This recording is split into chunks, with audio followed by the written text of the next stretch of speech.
Halo Sobat Bola Indonesia, apa kabar? Semoga semua dalam Baik, kondisi sehat, bahagia, dan selalu dilimpahkan banyak rezeki yang bermanfaat. Amin. amin. Eh, kita masih eh, tidak nyaman dengan tidak lolosnya timnas Indonesia ke semifinal Betul. karena gara-gara, menurut saya sih gara-garanya adalah permainan Vietnam melawan Thailand itu tidak sungguh-sungguh berlangsung dengan sungguh-sungguh Fair ya. ya. Ya, Heeh. tidak fair gitu. Ada komentar, Bro? Ya, sepertinya memang dari kompetisi ini kan kalau kita melihat secara jujur mengenai kualitas tim, dilihat dari perolehan nilai masing-masing tim yang tergabung di grup A, saya justru melihat bahwa Indonesia lah yang terbaik dari apa tim-tim yang ada di grup A. Mhm, Terlihat bagaimana timnas Indonesia punya keseimbangan antara di depan dan di belakang yang cukup baik ya. mhm, Terlihat Indonesia hanya kebobolan 2 gol dari 5 pertandingan, sedangkan bisa memasukkan dengan jumlah yang luar biasa 17 gol gitu loh. mhm, mhm, Jadi agregat atau produktivitas gol Indonesia ada di angka 15. Dan ini kan jauh sekali dengan perolehan yang didapat oleh timnas Thailand maupun Vietnam sebagai mhm, rival terberatnya. mhm, Nah, kalau melihat dari hitung-hitungan seperti itu dan kemudian yang diputuskan adalah head to head antara tim dengan melihat pada agresivitas gol mhm, dan Indonesia pada akhirnya tersingkir, saya memang masih menyisakan ini ya rasa sesal ya yang mhm. sampai saat ini kok kenapa aturan itu harus diberlakukan gitu loh. Karena hal ini jadi tidak ini ya, tidak fair pada akhirnya karena melihat kalau pada kacamata agresivitas gol, Indonesia memang kan pertandingan melawan Vietnam maupun Thailand kan kosong kosong. Mhm, Tinggal bagaimana Thailand dengan Vietnam ini kemudian berusaha ini ya terlihat lebih agresif dengan menciptakan masing-masing satu gol ke gawang lawannya gitu loh. Dan dengan satu gol saja sudah cukup untuk menyingkirkan Indonesia.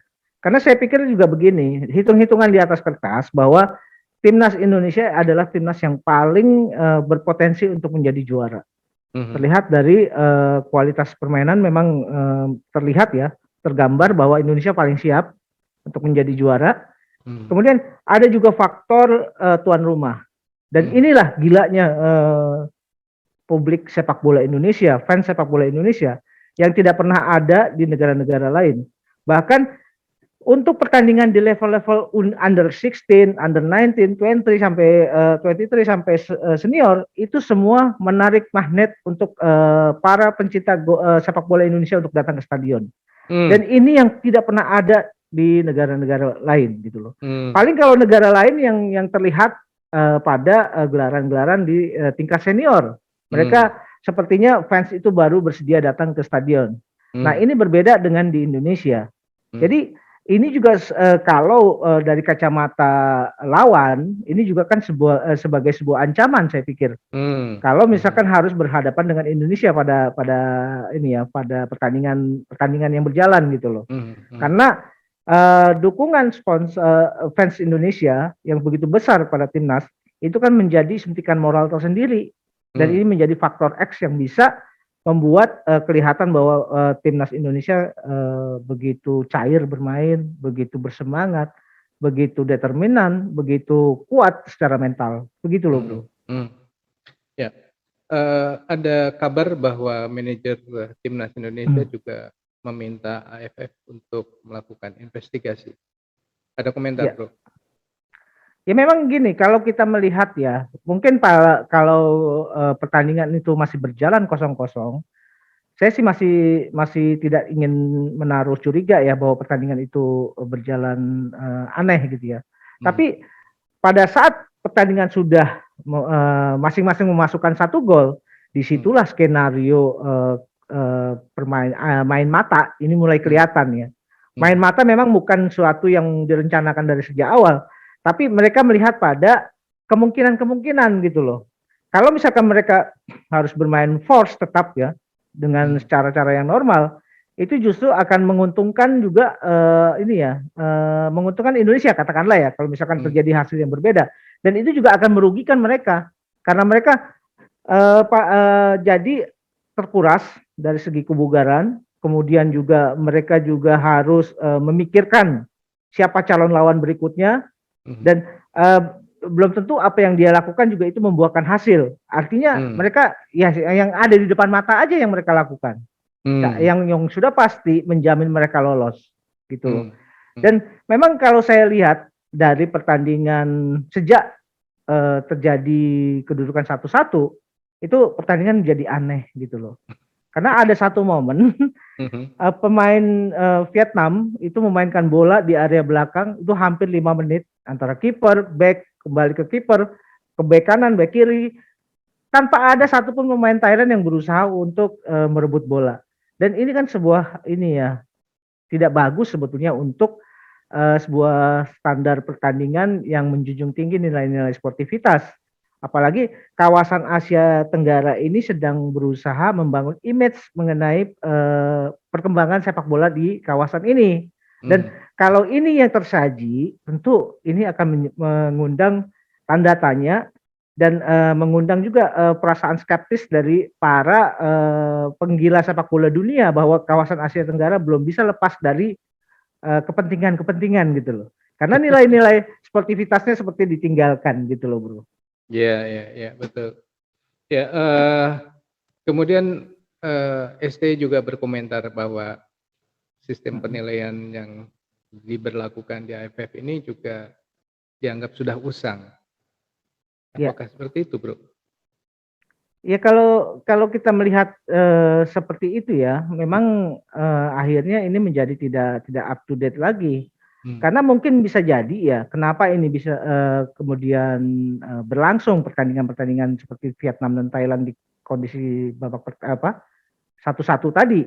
Hmm. Itu juga karena di level junior itu tidak menentukan ranking FIFA gitu loh. Karena Hmm. biasanya kalau ranking FIFA itu di pertandingan-pertandingan resmi itu akan ditentukan oleh hasil pertandingan dengan Hmm. siapapun ya, entah Hmm. dengan lawan yang lebih di atas dia atau di Hmm. bawah dia, itu akan mempengaruhi pada penilaian ini skor yang didapat dari yang akan mempengaruhi ranking FIFA-nya gitu loh. Hmm. Hmm. Sebagai contoh misalkan tim yang ada di 10 besar, kemudian lawan tim yang berada di 50 gitu ya. Hmm. Ketika bertanding, kemudian terjadi hal seri, tentu yang dapat nilai yang paling diuntungkan adalah yang ada di ranking ke-50. Sedangkan yang ada di ranking 10 itu akan tergerus nilainya gitu loh. Poinnya Dan ya, ini kan sehingga akan dia akan karena turun. ini mempunyai pengaruh gitu ya. Tentu Hmm. mereka juga kan tidak ingin bahwa ranking FIFA mereka tergerus dalam satu pertandingan. Artinya cara-cara bermain yang normal akan tetap dilakukan gitu loh. Hmm. Berbeda dengan pertandingan-pertandingan di level junior yang tidak mempengaruhi sistem penilaian di peringkat FIFA gitu loh, Bro. Hmm. Apakah itu juga yang mengakibatkan ketika di kualifikasi Piala Asia lalu, Iya, walaupun sudah yakin misalnya di grup C, grup D dan grup F waktu itu sudah iya, dipastikan akan lolos ke babak selanjutnya, tapi mereka bermain dengan sungguh-sungguh. Apakah itu iya, karena gara-gara FIFA match ranking itu gitu? ranking. Mhm. Saya sih yakin sekali ya bahwa itulah yang menjadi pertimbangan kenapa setiap pertandingan menjadi penting gitu loh. Hmm. Hmm. Walaupun itu sudah tidak mempengaruhi langkah mereka menuju Piala Asia, Hmm. tapi seriusnya mereka bermain dengan cara-cara yang benar gitu katakanlah Hmm. ya. Ini juga kan sebetulnya bagian dari cara mereka untuk mengamankan ranking FIFA gitu Hmm. loh. Hmm. Hmm. Seperti contoh misalkan Palestina yang ada di ranking 90 melawan Filipina yang ada di ranking 100-an. Tetap aja kan walaupun Palestina sudah pasti Sudah pas, akan betul. jadi kontestan di Piala Asia, tapi tetap bermain dengan cara-cara yang normal dan mereka juga bisa menggilas Filipina dengan 4-0 kalau nggak salah. Dan Iya, betul. itu karena Palestina khawatir kalau mereka bermain seri atau bahkan kalau kalah itu akan Hmm. menggerus ranking FIFA-nya gitu loh. Iya, Dan betul, yang betul. diuntungkan adalah Filipina yang bisa merangsek naik gitu loh. Iya, betul. Dan ini kan tidak terjadi di level junior. Iya. Gitu. Apakah sebaiknya bahwa di level junior ini mengenai head to head ini dihilangkan, kembalikan kepada agresivitas gol, atau dibikin lagi semacam FIFA ranking tapi untuk di U19 ini kan supaya kedepannya supaya Iya. ini ya, supaya baik gitu. Saya sih melihatnya bahwa head to head itulah yang harus dihilangkan gitu ya. Karena dengan demikian tidak ada lagi bermain dengan cara yang safety. Artinya semua produktivitas gol juga akan dihitung dan dengan dihitungnya setiap pertandingan tanpa melihat head to head.